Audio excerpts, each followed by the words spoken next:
Now it is. Okay. Good afternoon, and thank you very much for attending this press conference at the occasion of the presentation of the preliminary statement of the European Union Election Observation Mission. May I introduce the table to you? We have in the middle our chief observer, Mr. Fabio Massimo Castaldo. Then on the far end we have Andreas Schieder, head of the delegation of the members of the European Parliament, and next to me is our deputy chief observer, Beata Martin Rosamiovic. I open the press conference and hand the floor to our chief observer for his statement.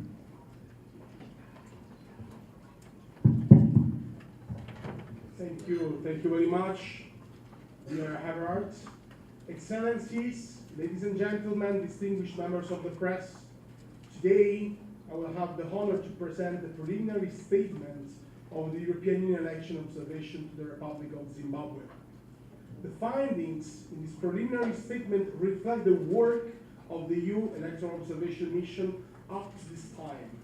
Important parts of the process are still ongoing, and the EU-EUM observers are still deployed throughout the 10 provinces to observe also all the remaining steps and stages, including complaints and appeals and the post-electoral environment. And of course, we hope the remaining stages will be devoid of violence. This statement is based on the findings and analysis of the EU Electoral Observation Mission core team, the long-term observers, as well as the short-term observers that have been deployed all across the country. The first EU Electoral Observation Mission observers arrived in Zimbabwe on the 8th of July. On election day, the mission had about 150 observers deployed both in urban and rural areas across Zimbabwe.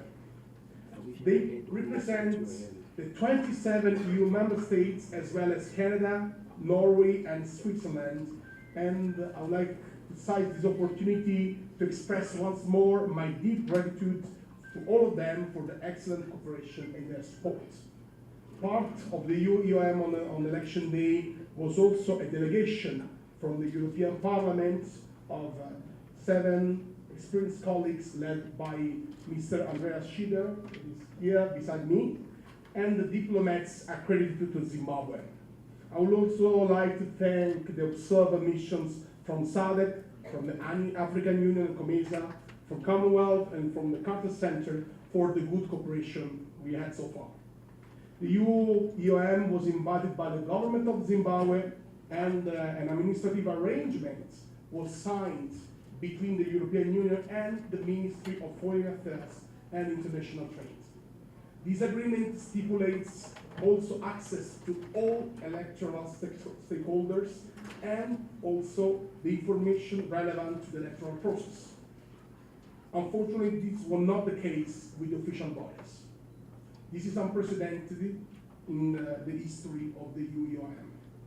As part of this agreement, the EU-EUM is committed to provide an independent and impartial long-term analysis of all aspects of the entire electoral process. In the course of its work, the EU-EUM conducted over 1,600 meetings with participants on the electoral process in urban and rural areas. The EU-EUM adheres to a strict code of conduct, and our observers do not interfere in any way in the electoral process. The EU-EUM has assessed the legal framework, the work of the election administration, the political environment, including the campaign of parties and candidates, and we also assessed the participation and role of women, the national minorities, and other marginalized groups. The mission conducted a very comprehensive quantitative and qualitative analysis of the most relevant broadcast and print media, as well as the social media sphere. The legal framework could provide, in fact, an adequate basis to conduct elections in line with regional and international standards exposed by Zimbabwe if implemented properly. However, the EU Election Observation Mission concludes that curtailed rights and a lack of level playing field led to an environment that was not always conducive to voters making a genuine and informed choice in Zimbabwe's 2023 harmonized election. The passing of regressive legal provisions and acts of violence and intimidation resulted ultimately in a climate of fear. The violent arrest around 14 members of ZEC and the ERC on the 23rd of August adds to our grave concerns. Both organizations are respected and are credible human rights defenders and part of the global network of domestic election monitors, GNDEM. They are also exposed by the European Union. Both organizations, I would like to remind these aspects, are accredited citizen observer organization and exercise their constitutional rights. A policy statement on 24th of August said that it was for coordinating the alleged release of election results. Ultimately, the elections fell short of many regional and international standards, including key principles of equality, universality, transparency, and accountability. The election was also hampered by significant issues regarding the independence and the transparency of the Zimbabwe Electoral Commission, ZEC. The ZEC missed opportunities to increase public trust in the integrity of voting and to result management. The initial failure of ZEC to provide the critical electoral material, notably paper ballots, which resulted in many polling stations opening with severe delays, late into the night or next day, led to an increasingly tense atmosphere in some locations. This was mainly observed in urban centers like Harare or Bulawayo, but also in Manicaland. Overall, the UOM commends, however, the large number of voters who remain in queues for extensive times to exercise their right to vote.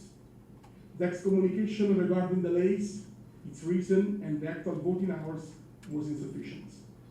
UOM observers assessed the election day as generally calm. Voting was assessed positively. However, I would like to stress on the fact that unauthorized individuals, for example, members of the Forever Associate Zimbabwe, fast-tracked voters at nearly 1/5 of the polling stations we observed, potentially indicating pressure. UOM observers also saw flyers that were falsely informing voters of electoral boycotts by CCC, which may have confused some of them. The UOM noted the central role of the judiciary in the process, given the unprecedented high number of pre-election court challenges pertaining to both right to contest and the validity of all key legal texts, some of which remain still nowadays unresolved. Many UOM interlocutors conveyed that the trust into the judicial system is low. Although voters were offered the choice of political alternatives, the overall inclusivity of the candidate registration remained limited. Undue registration criteria and ZEC's inconsistent and discretionary implementation had an unreasonably high fee, and ZEC's demand for US dollars cash payments created obstacles to inclusivity. For example, the registration fee for a presidential candidate was $20,000 US, while for National Assembly candidates, the fee was $1,000. 1/5 of all aspiring candidates were rejected. And these numbers, this amount of money, was a 20-fold increase compared to the previous elections. The UOM took also note of a low participation of women candidates. While ZEC's pre-electoral preparations went largely according to schedule, court disputes over candidate registration caused delays in ballot printing and also impacted postal voting. Nevertheless, ZEC promised repeatedly that all systems are go. This was not the case on election day and resulted in a second day of voting. Furthermore, ZEC did not consistently address public concerns related to constituency boundary delimitation, voter registration, candidate registration, as well as ballot security. For instance, the final list of polling stations was only made public on election day.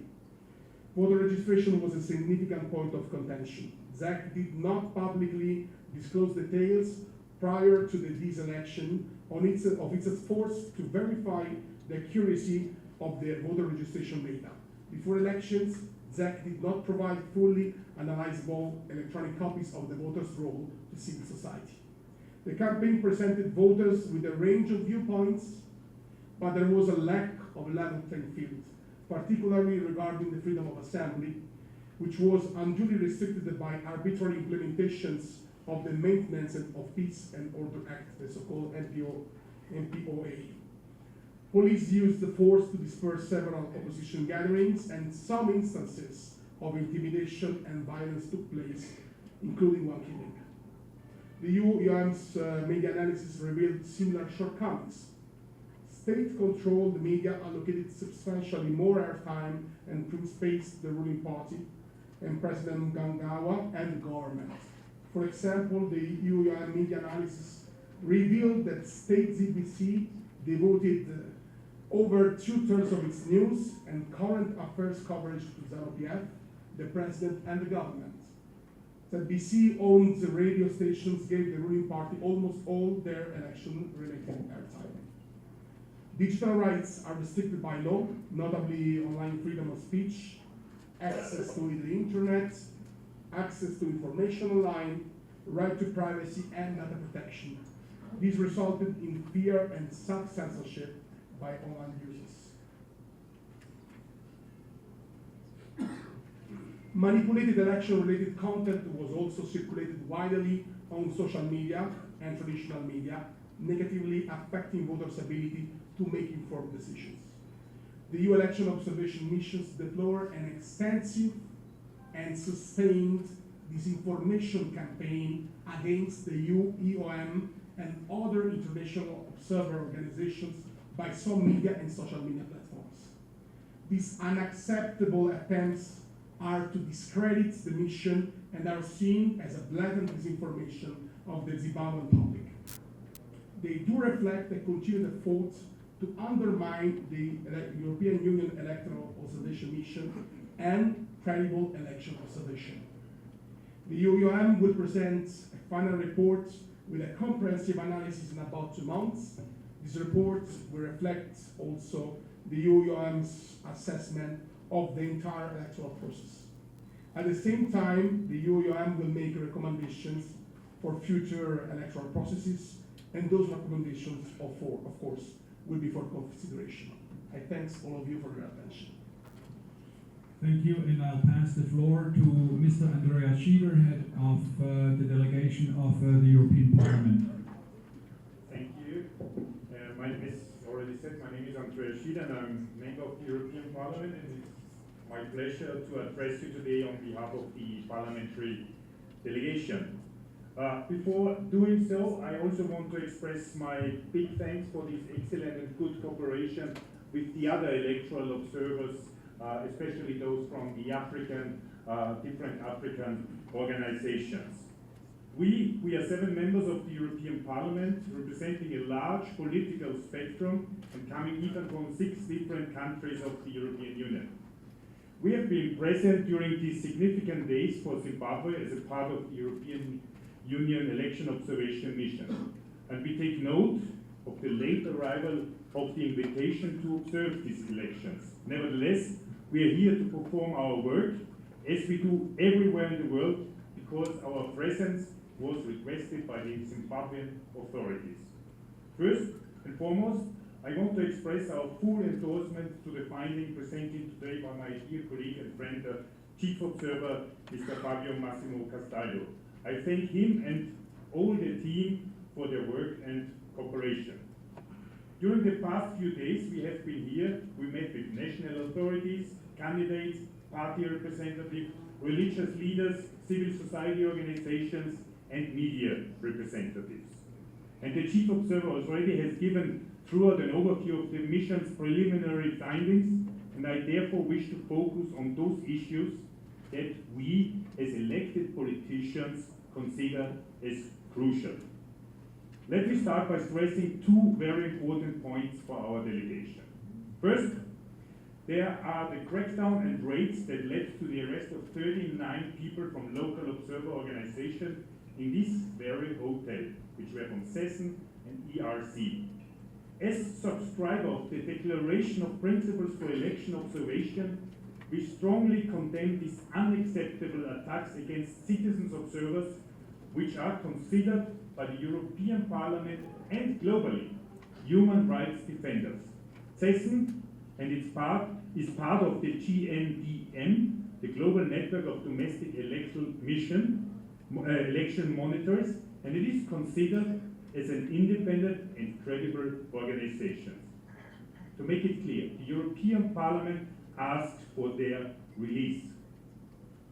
The second point is the extensive disinformation campaign against international observer organizations, especially the European Union Election Observation Mission. We remind that the EU-EUN was invited by the government to conduct an independent assessment of the electoral process. And as it is said in the preliminary statement, the election fell short of many regional and international standards, including equality, universality, and transparency. Besides being largely peaceful, the electoral campaign was severely affected by the Patriotic Act, adopted just last month, and the discussion about the private voluntary organizations bill. According to our interlocutors, these have led to a severe shrinking of democratic space, including for the exercise of freedom of expression, association, and assembly, but also to the self-censorship of civil society and the media. In the course of our meetings, we often heard complaints about the lack of transparency of the independence of ZEC, Zimbabwe Electoral Commission.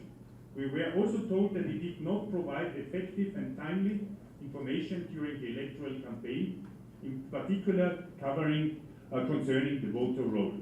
Moreover, in the past couple of days, our observers noted that the results management processed by ZEC lacked verifiability and traceability.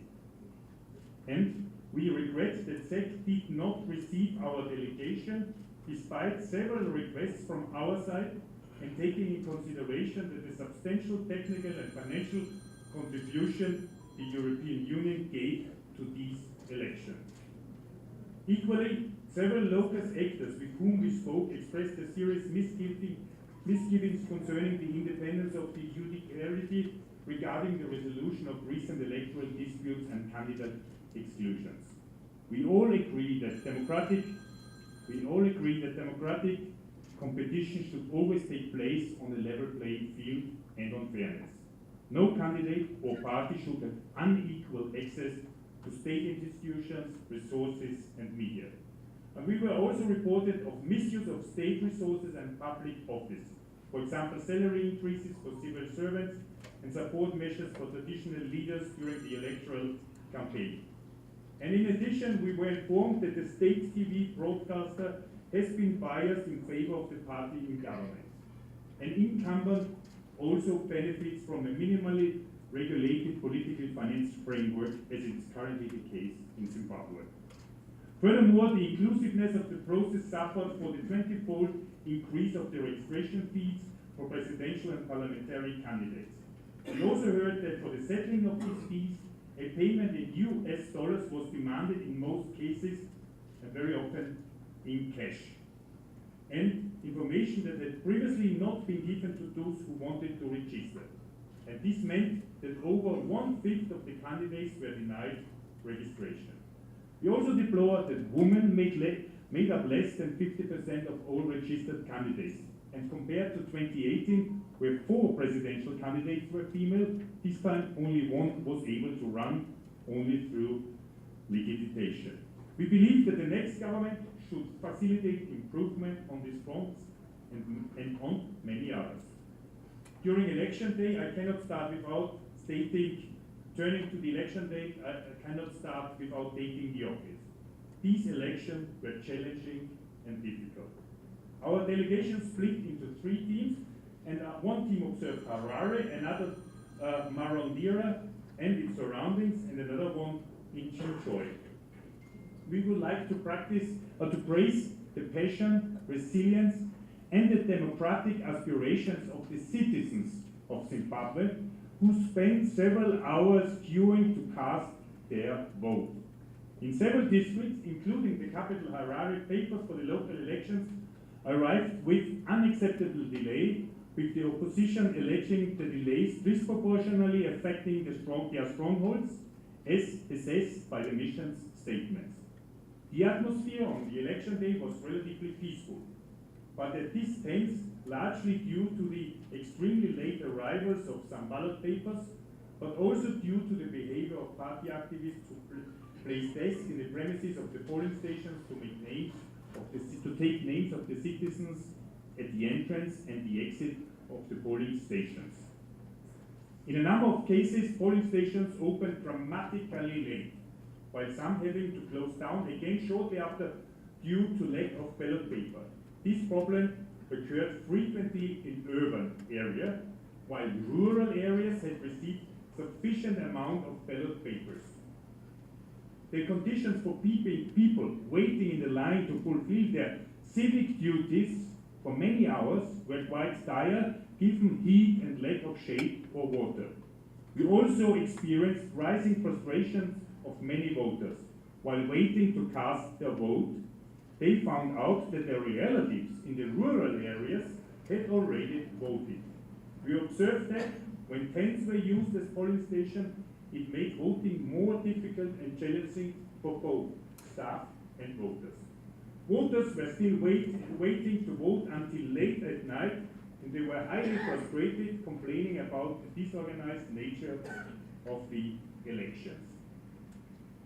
Better preparation of the election day by the Electoral Commission could have contributed to reducing many problems and resulting tensions.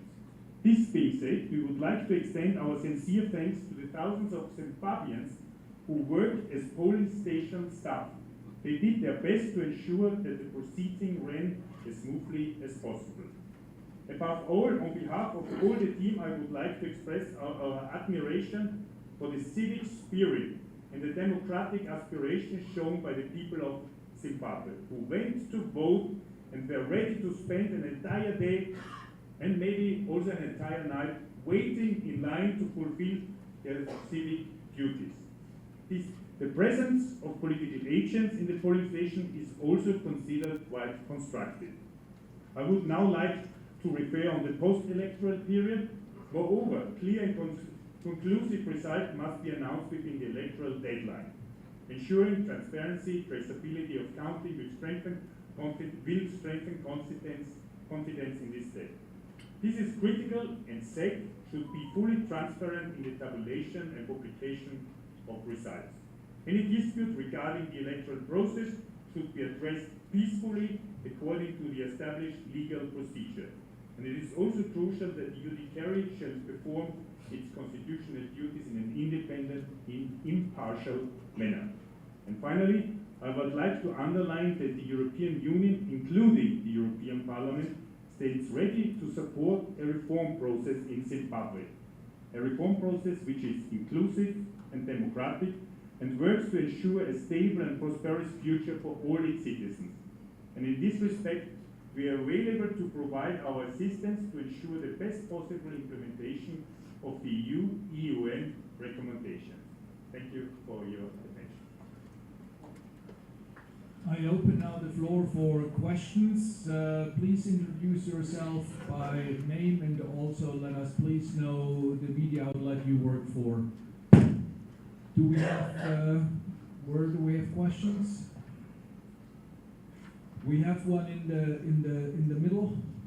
We have microphones, but it might take a moment to get through the crowd. Thank you. I wouldn't stand up just in respect of my colleagues who are taking vital footage. Having listened to your summation, my name is Calvin. I'm a journalist with the Namibian newspaper. Having listened to your findings, what then is the conclusion? Are you in a position to make that conclusion now, since this is a preliminary statement? But the question is it a fair and free and credible election as far as you're concerned?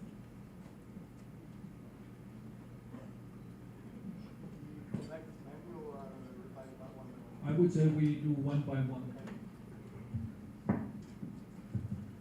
Thank you very much for your question. First of all, let me remind something very important. this is not in the mandate of our mission to do a certification of elections. What is our mandate, what is our commitment, is to observe the elections and the whole electoral process, including the pre-electoral and the post-electoral one. That's why we deployed also long-term observers in the country. And of course, to check if the way in which elections are held and managed comply with regional and international standards. And in that regard, I think that our statement, in this preliminary statement, and also my words previously have been quite clear. Unfortunately, what we observed and remarked is that in many significant and fundamental aspects, those elections fell short in the respect of those regional and international standards.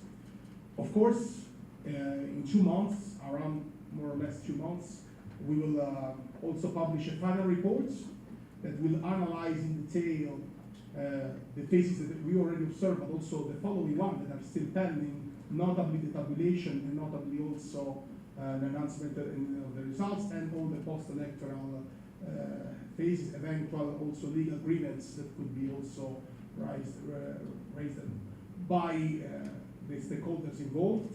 And in that capacity, in that report, we will also propose some recommendations that we will submit to the competent national authorities, hoping that it could be helpful and could foster also a political debate within the country. And in that regard, I share what my friend Andreas Schieder just said, that we hope that there will be a possibility for inclusive, democratic, transparent reform, and if that will be the wish and the will of the political authorities of the country, European Union will be ready to assist in that regard and provide technical assistance. Thank you. Next question. I don't see. Okay, yes, please, back there.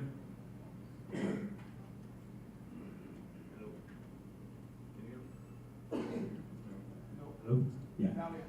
Hi, Umberto Bacchi from Agence France Presse. Given what you have observed, do you have any confidence that the results to be announced will accurately reflect the will of the Zimbabwean people? Let me say that an electoral observation mission should not try to forecast the future. We are here to observe what will happen. And therefore, in our preliminary statement, we underlined those aspects of the procedure in which we feel that the competent bodies and ZEC notably were not fully respecting the provisions of the internal legal order, but we do not want to make any kind of provision. We will just see what will happen, and we will see if their actions and all the next steps of the procedure will comply or not with the regional and international standards, and of course with the national legal framework that is applicable to the next stage of the procedure. Thank you. Do I see more questions? Please raise your, yes, all the way in the back, please.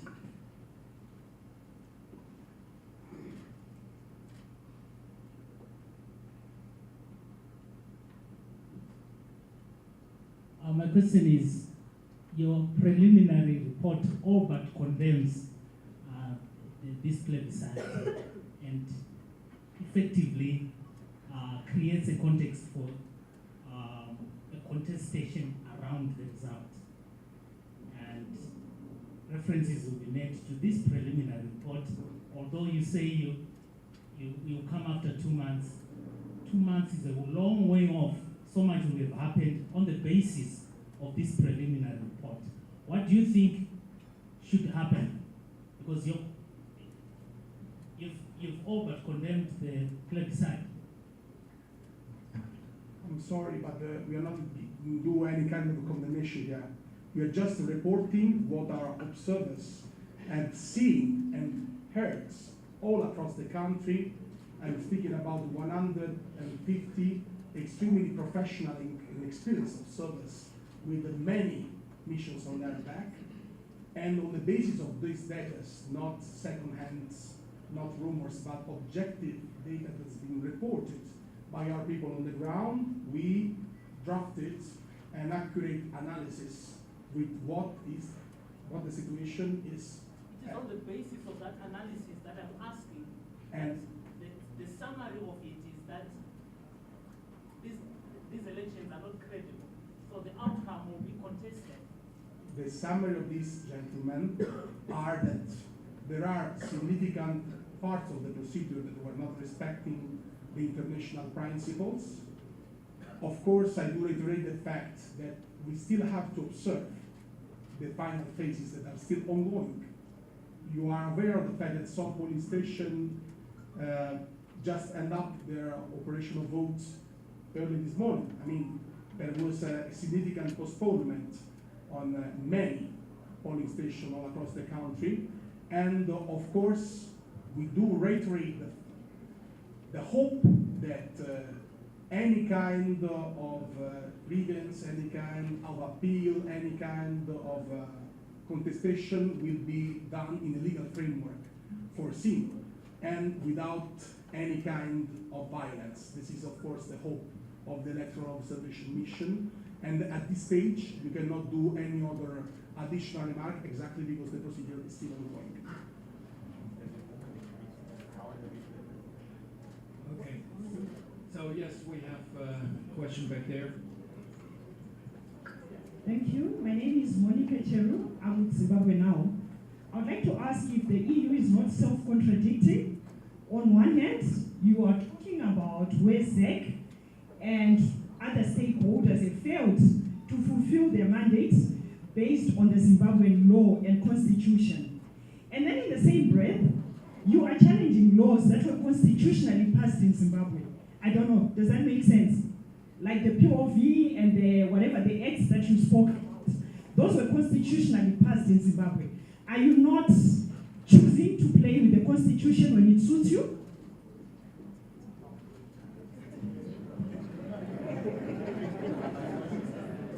Well, I'm a bit surprised of your comments. Let me say why. We do fully respect the sovereignty and the independence of Zimbabwe, but when it's up, of course, to manage an electoral observation mission, we should also see how the internal legal framework comply or do not comply with international standards that are relevant. And in that case, not simply us, but a very significant number of stakeholders that were in touch with us, that we met,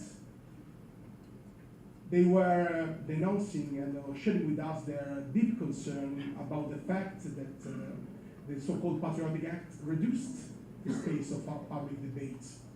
They felt somehow a certain environment of fear and tension, and some of them, they were even afraid to meet us, exactly because they didn't want to face the risk of legal consequence of this. And of course, we would have not fulfilled our mandate if we would not have reported what has been shared by us and what has been observed by our observers in that regard, also comparing with the previous legal framework. That's the element to which simply underline, and I do repeat that every analysis is based on objective elements and is based on a clear comparison with the regional and international standards. Thank you. We have a question here in the back, and then the lady in the pink hat. Thank you so much. My name is Panashima from Sources Media. If I got you right, you indicated that the Zimbabwean courts are not that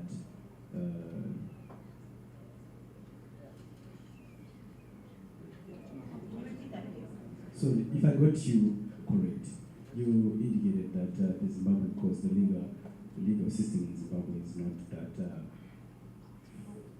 independent.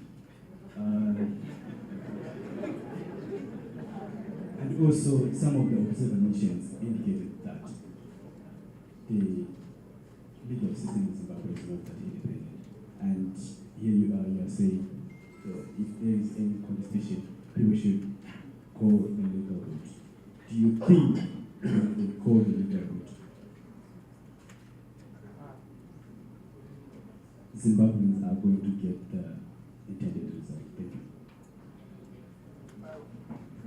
Thank you very much. I would like to stress what I did say in my speech, that I said that the stakeholders, the participating persons we met, express their doubt and concerns about the trust they will have in the judicial system.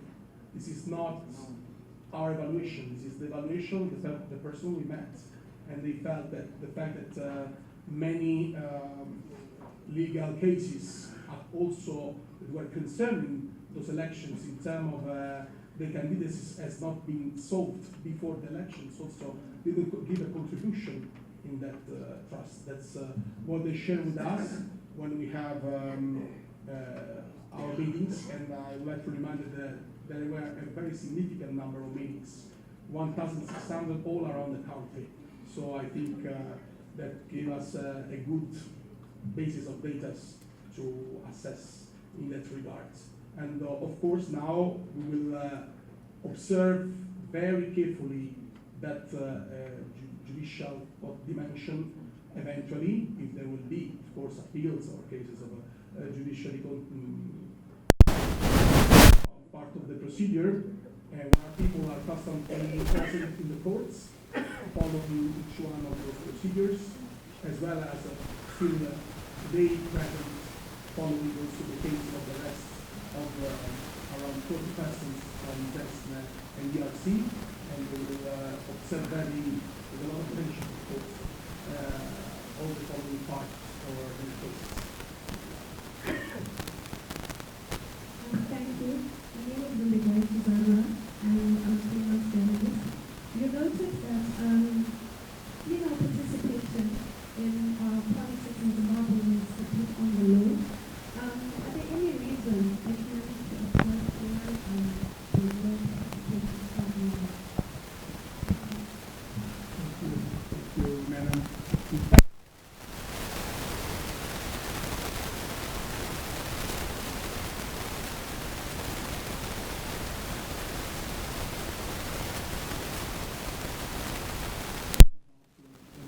Focus.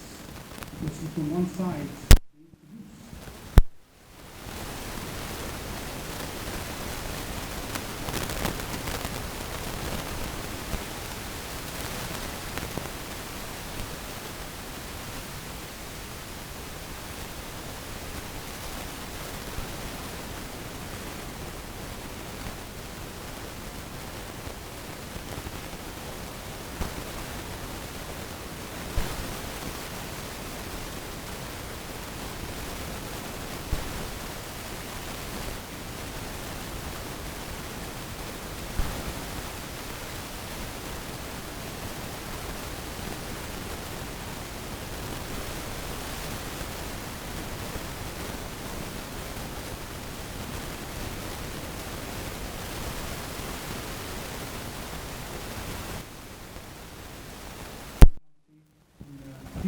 what could be the possible test reform needs to ensure that this participation will grow instead of increasing as better.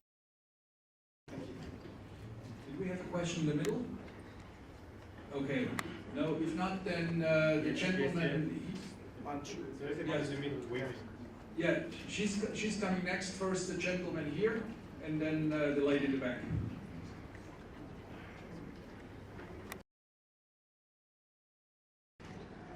In my humble understanding, when you have an observation, you have findings, then you make recommendations. But in your findings, you do not explicitly state if elections were free, fair, and credible. But given that reality, why should Zimbabweans on all walks of life take your recommendations seriously if you do not state your position concerning what?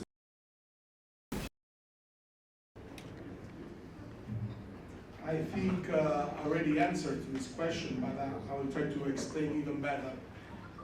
I do repeat that no electoral observation mission, not the one from the European Union, not the one from our African friends and counterparts like the African Union or SADC or the other partners like Commonwealth or Carter Center, none of us is entitled by methodology to give a certification on the validity, on the fairness, on the freedom of elections. This is against our methodology.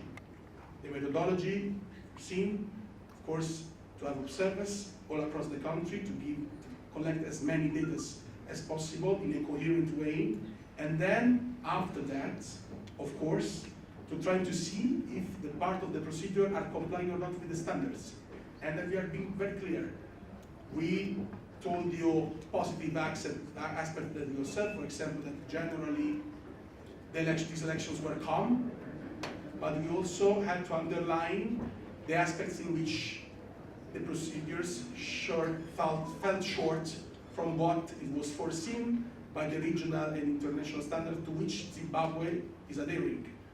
Therefore, I think that with this element, each one of you can formulate its own judgment, but an analysis is crystal clear, and I think that having taken account all the different parts of the procedure, having taken account the legal framework as well, the media environment, having taken account the election day, but also the campaign phases, we have done quite a substantial work with very solid grounds, and I'm also happy to see that in general, taking also into account the meetings we had with the other missions and also the public statement, I can see that there is a certain agreement in many aspects of that has been problematic on the procedure. So I think that is strengthening, of course, once more the genuinity and the good job that's been delivered by the mission.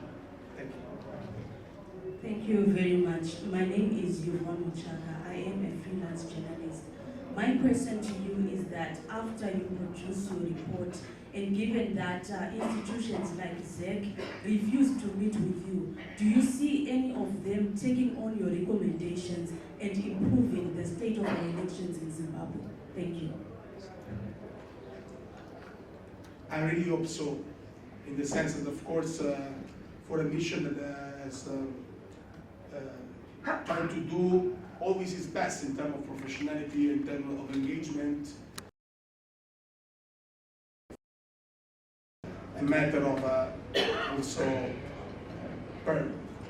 really hope for the future of the country and for this vibrant, strong democratic participation of the people, to see that there will be a will to engage in a reflection. Of course, I would like to reiterate that this is a free choice of the Zimbabwean authorities.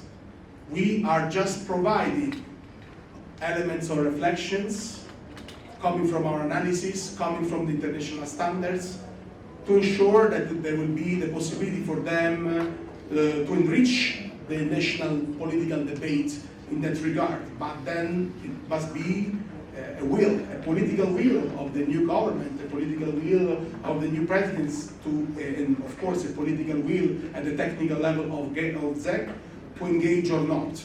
As I told you before, we deeply regret that so far we didn't see the cooperation we expected from those national bodies and from ZEC.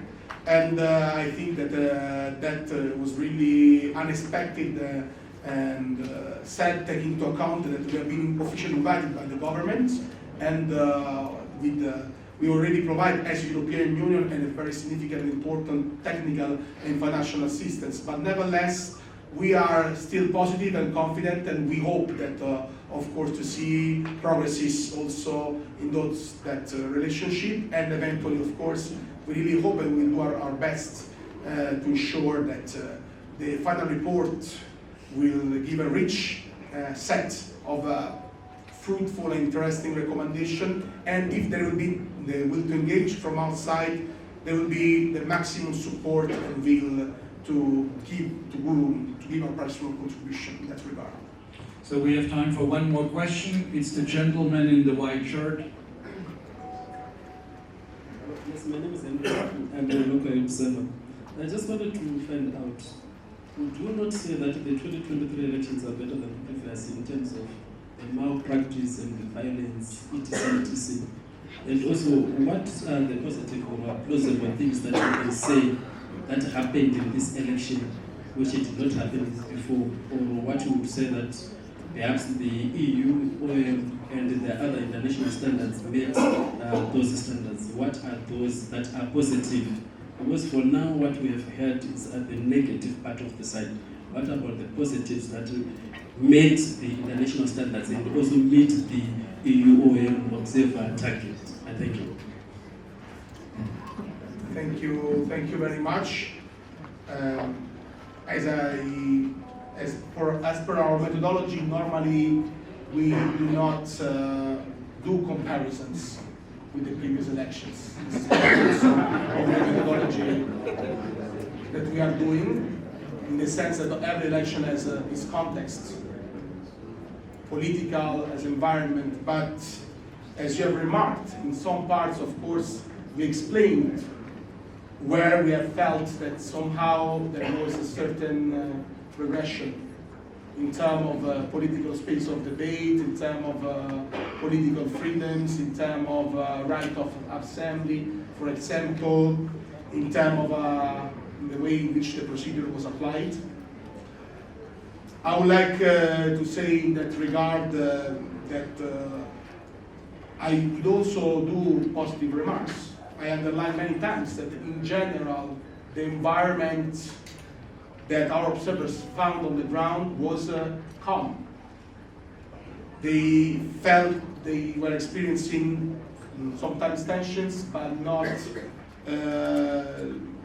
several episodes of violence, for example. That's what we underlined. And we underlined that in general, the assessment from a large part of the police station was positive, but also we had the cases of those police stations that has been significantly delayed, in some cases even almost 1 day later, and of course in those cases they also experienced a certain level of tensions, frustrations from the people that had to wait so many hours, in some cases even one whole day and one night, to exercise the right of vote. So I would say also that I could add to these remarks that the secrecy of the vote is also something that generally was ensured, and there were positive remarks by our observers in that regard.